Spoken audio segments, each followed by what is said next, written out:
I'm at one of my favorite waterfalls in West Vancouver. I thought I'd bring you along, show you the equipment I'm using, and how I compose my shots. We'll talk about the filters, f-stop, ISO, and shutter speed. I'm going to be shooting on the Nikon D750 with the 16 to 35 millimeter lens. So ultra wide angle, it's the f4. But I'm gonna add a few things to this lens, like a polarizer and probably like a 6-stop ND, like a standard ND filter, just to darken the exposure. It's quite bright out right now, so what I like to do is I want to get more of that flowing water look. So using that 6-stop ND filter will basically darken the exposure even though we're in bright sunlight. Without that filter, I would be stopping action. It would be way too bright. Even if I had like a f-stop of like f16 or f22, it would still just freeze the action. So in this case, I want to blur the action or blur the water. Okay, so get this locked in there on the tripod.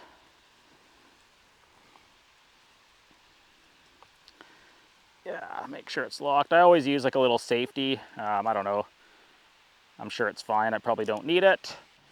So I have this little bag here, and it basically has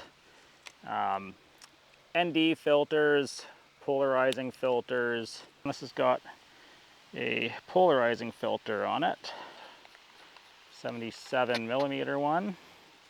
And I use the Lee, it's got the polarizer already on there. So I just pop this right on here.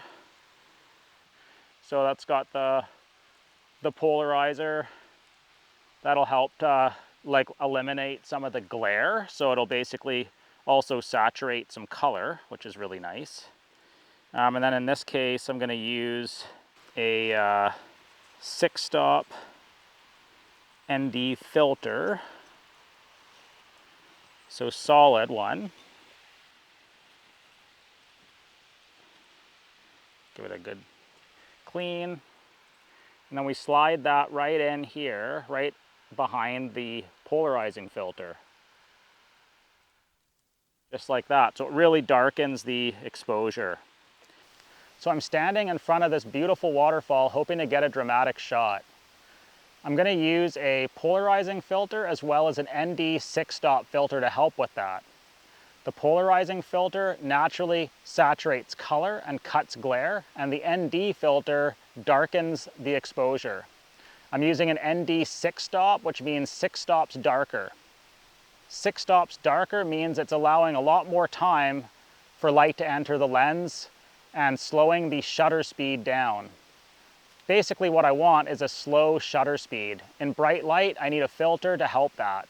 When I have a slow shutter speed, I get that dramatic, milky, silky look in the water, and that's what I'm after.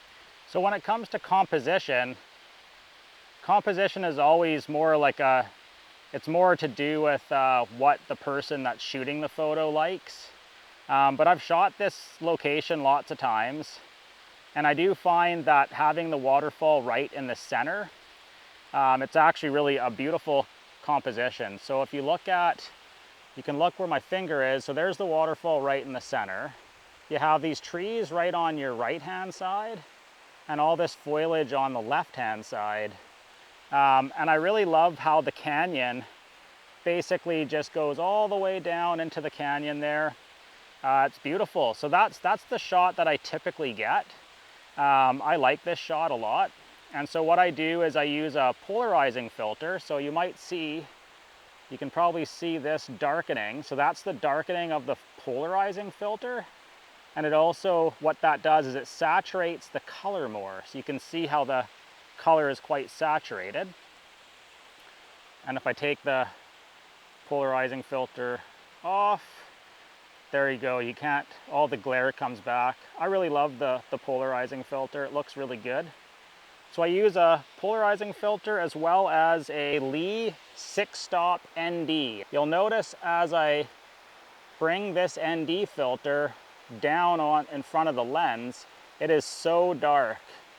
You can't see anything through it. So I'm using a 2-second self timer to release the shutter. just to avoid camera shake. ISO 250, 15 seconds, f8. Well, the shot worked out great. This location is stunning. I hope that you learned a little bit about the equipment that I use and the settings that I work with for waterfall photography. If you're interested in learning more, subscribe to the channel, and I'll see you in the next one.